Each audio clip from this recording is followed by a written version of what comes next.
Lúc nào mua cho ăn một cái bằng phải cơ. À đây, đẹp rồi. Vậy đây, riêng, nguyên, vậy đây, riêng, vậy. Trở lại đây.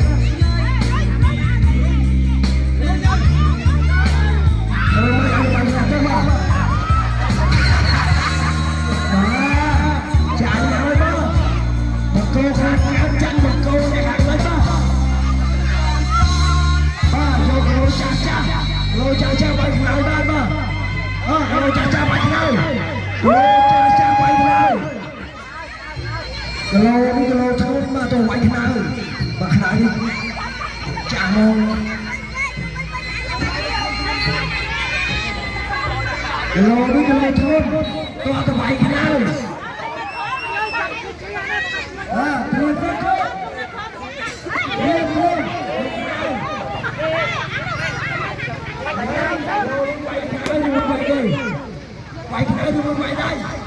Kenai.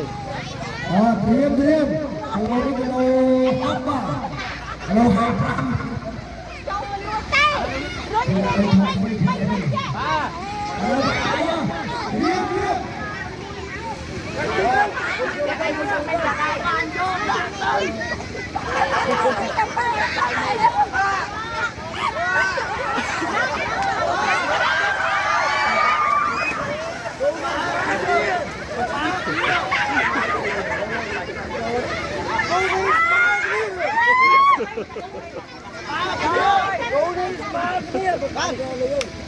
Ba ơi, làm không?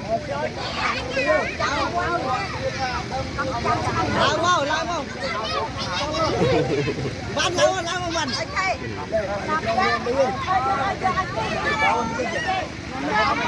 Cái đầu mang bắt bạc kê thế. Cái đầu mang bắt bạc kê thế.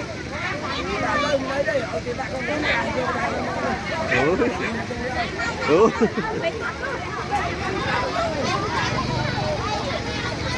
Bánh canh đó.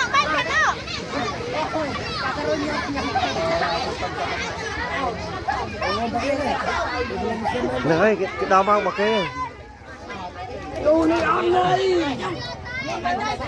Để ta hô thì hô.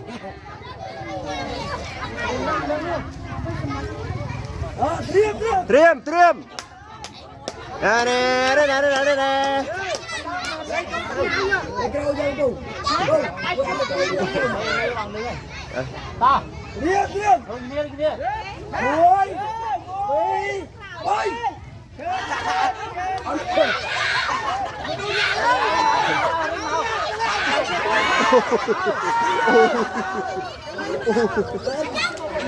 Đây.